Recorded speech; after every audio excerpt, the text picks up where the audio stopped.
Hello every one, welcome to my channel. நான் உங்கள் Madan and இது உங்கள் மேடி ஸ்பீக்ஸ். ஸோ இந்த வீடியோவில் நம்ம எதை பற்றி பேச போகிறோம் அப்படின்னு சொல்லி கேட்டிங்கன்னா, மொத்தம் 2 விஷயத்தை பார்க்க போகிறோம். மொதல் விஷயம், இன்றைக்கி ஈவினிங் ஒரு ப்ரெஸ் கான்ஃபரன்ஸில் யூனியன் மினிஸ்டர் ஒரு சில விஷயத்த சொல்லியிருக்காரு. அது என்ன ஏதுன்றது பார்க்க போகிறோம். 2வது விஷயத்தை முதல்ல சொல்லிடுறேன்.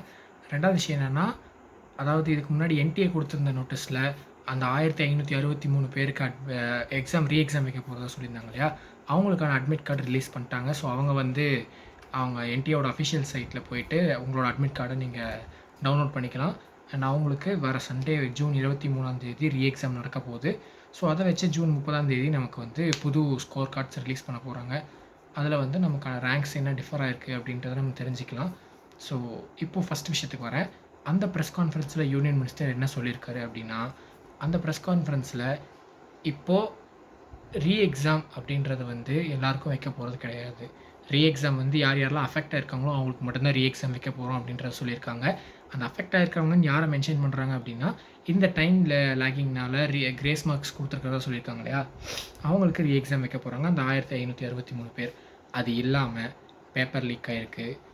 கிட்டத்தட்ட ஒரு 14 பேர் பீகாரில் அவங்களே ஒத்துக்கிட்டாங்க. நாங்கள் 35 லட்ச ரூபா பக்கமாக ஸ்பெண்ட் பண்ணி நாங்கள் இப்போ கொஷின் பேப்பரை ஒரு நாளைக்கு முன்னாடியே மே 4ஆம் நாங்கள் கொஷின் பேப்பரை வாங்கிட்டோம். அதை வச்சு தான் நாங்கள் எக்ஸாம் எழுதணும் அப்படின்றத அவங்களே ஒத்துக்கிட்டாங்க. ஆனால் இதில் ஒரு விஷயம் என்னென்னா, அந்த 14 பேரில் 8 பேர் கிட்டத்தட்ட ஒரு 150லேருந்து 500 மார்க்குள்ளே அந்த ரேஞ்சில் வாங்கியிருக்காங்க. இன்னும் ஒரு 3 பேர் அந்த கொஷின் பேப்பரே வாங்கியும் அவங்க பாஸே பண்ணல. ஸோ அப்படி இருக்கும்போது அவங்க கொஷின் பேப்பர் வாங்கியும் அவங்களுக்கு அதில் பெருசாக பெனிஃபிட் எதுவும் ஆகலை அப்படின்னு சொல்லிட்டு அவங்க போலீஸ்கிட்ட சொல்லியிருக்காங்க. இது ஒரு பக்கம். இன்னொரு பக்கம் இந்த ப்ரெஸ் கான்ஃபரன்ஸ் மூலிமா யூனியன் மினிஸ்டர் சொல்கிறது, எல்லாருக்குள்ள ரீநீட் வைக்க போகிறது கிடையாது. அது ரொம்ப பெரிய ப்ராசஸ். அண்ட் அதுக்கான அவ்வளோ பெரிய இஷ்யூவாக இப்போ வரைக்கும் எதுவும் இங்கே ரெஜிஸ்டர் ஆகலை. அந்த ஒரு கொஷின் பேப்பர் லீக் அப்படின்றத பற்றி இன்வெஸ்டிகேஷன் நடந்துகிட்ருக்கு. ஒரு கமிட்டி நாங்கள் நியமிச்சிருக்கோம். அந்த கமிட்டி கொடுக்குற ரிப்போர்ட்டை வச்சு எந்தெந்த சென்டர்ஸ்லலாம் இல்லீகல் விஷயம் நடந்திருக்கோ அவங்களுக்கும் ரீநீட் வைக்கணும்னு சொன்னாங்கன்னா அந்த சென்டர்ஸ்க்கு மட்டும் வேணால் ரீநீட் நடக்கும். மற்றபடி ஓவராலாக எல்லாருக்கும் ரீநீட் அப்படின்ற ஒரு விஷயம் நடக்காது அப்படின்றத தெளிவாக அந்த ப்ரெஸ் கான்ஃபரன்ஸஸ் சொல்லியிருக்காரு. ஸோ இதுலேருந்து தெரிய வர்றது ஒரே விஷயம், ரீநீட் கண்டிப்பாக நடக்க போகிறது கிடையாது. இப்போ நமக்கு இருக்கிற அதே மார்க் தான் நமக்கு இருக்க போகுது. மிஞ்சி போனால் ரேங்க்ஸ் இந்த ஒரு ரீ எக்ஸாம்னால், இந்த கிரேஸ் மார்க் கொடுத்த அந்த பசங்களோட ரீ எக்ஸாம்னால் ரேங்க்ஸ் டிஃபர் ஆகலாம். அதுவும் ரொம்பலாம் டிஃபர் ஆகாது. ஒரு 500 600 அந்த ரேஞ்சில் தான் டிஃபர் ஆகும். ஒரு 1000க்குள்ளே தான் ரேங்க்ஸ் டிஃபர் ஆகும்.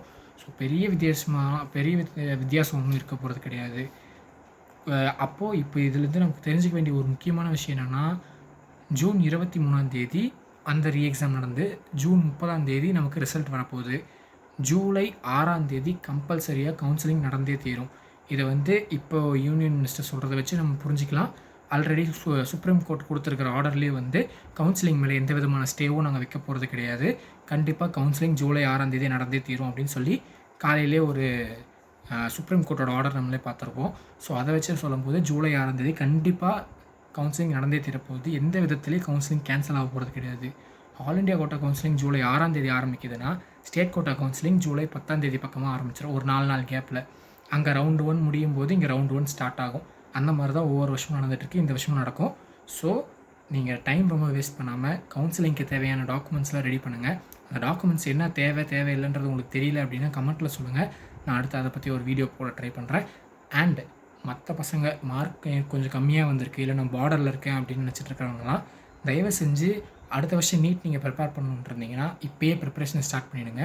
டைம் வேஸ்ட் பண்ணிருக்காதீங்க. ரீநீட் நடக்கும், நம்ம மறுபடியும் அந்த நீட் எக்ஸாம் எழுதி இன்னும் கொஞ்சம் மார்க் பெட்டராக வாங்கலாம் அப்படின்னு நினச்சிட்டு இருக்காதீங்க. அதுக்கான வாய்ப்புகள் ரொம்ப ரொம்ப ரொம்ப கம்மி. ஏன்னா இப்போ இருக்கிற ஒவ்வொரு அப்டேட்ஸுமே கம்பல்சரியாக கவுன்சிலிங் இப்போ நடக்கும், ரீநீட் நடக்க போகிறது கிடையாதுன்னு தான் சொல்லிகிட்டு இருக்காங்க. ஸோ அது இப்போ இந்த யூனியன் மினிஸ்டர் சொன்னது 100% ப்ரூவ் ஆகிடுச்சு. நோ மோர் ரீநீட் நடக்கிறதுக்கு இன்னும் ஒரு சொல்கிறாங்க, ஒரு சில வாய்ப்புகள் இருக்குதுன்னு. பட் அதெல்லாம் ரொம்ப ரொம்ப ரொம்ப கம்மி. அதை வச்சு நீங்கள் இன்னும் மைண்ட் கன்ஃபியூஸ் பண்ணிகிட்டு இருக்காதீங்க. சோஷியல் மீடியாவில் நடக்கிறதெல்லாம் ரொம்ப அப்படி எடுத்துக்கிட்டு ஸ்ட்ரெஸ் ஆகிட்டு இருக்காதீங்க. உங்களுக்கு இன்னொரு வருஷம் நீங்கள் நீட் எழுத போகிறீங்க அப்படின்னா இப்போயே ப்ரிப்பரேஷன் ஸ்டார்ட் பண்ணிவிட்டு அதில் ஃபுல்லாக ஃபோக்கஸாக இருங்க. ஏன்னா தமிழ்நாட்டில் மட்டுமே 8 பேர் 720 அவுட் ஆஃப் 720 வாங்கியிருக்காங்க. ஸோ காம்படிஷன் பயங்கரமாக அதிகமாகிட்டே இருக்குது. அடுத்த வருஷம்லாம் எங்கே போய் கட் ஆஃப் நிற்க போகுதுன்னே தெரில. ஸோ அதை பற்றி ஸ்ட்ரெஸ் ஆகிக்காமல் நீங்கள் ஃபோக்கஸாக படிச்சுட்டு நல்ல மார்க் வாங்க. உங்களோட எய்ம் வந்து ரொம்ப ஹையாக வச்சுக்கோங்க. நீங்கள் எவ்வளோக்கு எவ்வளோ மேக்ஸிமம் மார்க் வாங்குறீங்களோ அவ்வளோக்கு எவ்வளோ சேஃபாக இருப்பீங்க. நல்ல காலேஜில் சீட் எடுப்பீங்க. அதை மட்டுமே மைண்டில் வச்சுக்கிட்டு நல்லபடியாக படித்து நல்ல மார்க் வாங்குங்க. அதே மாதிரி இப்போது ஆல்ரெடி நான் நல்ல மார்க்கில் தான் இருக்கேன். இந்த 2024 வாங்கின மார்க்கில் நல்ல மார்க்கில் தான் இருக்கேன்றவங்க கவுன்சிலிங்க்கு தேவையான டாக்குமெண்ட்ஸை மட்டும் ரெடி பண்ணிவிட்டு கொஞ்சம் ரிலாக்ஸ்டாக இருங்க. கொஞ்ச நாள் நமக்கு ஒரு ரிலீஃப் இருக்கும். மறுபடியும் நம்ம காலேஜ் போகணும். அங்கே போயிட்டு இன்னும் நமக்கு நிறைய வேலை இருக்குது. அதுக்கப்புறமேட்டுலாம் வந்து இந்தளவுக்கு ஃப்ரீயாக இருக்க முடியுமான்னு தெரியாது. அங்கே இருக்கிற சுச்சுவேஷனே வேறு மாதிரி இருக்கும். ஸோ அதுக்கு நம்ம அடாப்ட் ஆகணும்னா இப்போ கொஞ்சம் ரெஸ்ட் எடுத்துக்கலாம். அந்த மாதிரி இருங்க. இல்லையா உனக்கு கவுன்சிலிங்க்கு எந்த காலேஜ் சூஸ் பண்ணுறதுன்னு டவுட்டாக இருக்கா, போய் விசிட் பண்ணு. உனக்கு பிடிச்ச காலேஜ் ஒரு 2-3 காலேஜ் போய் விசிட் பண்ணு.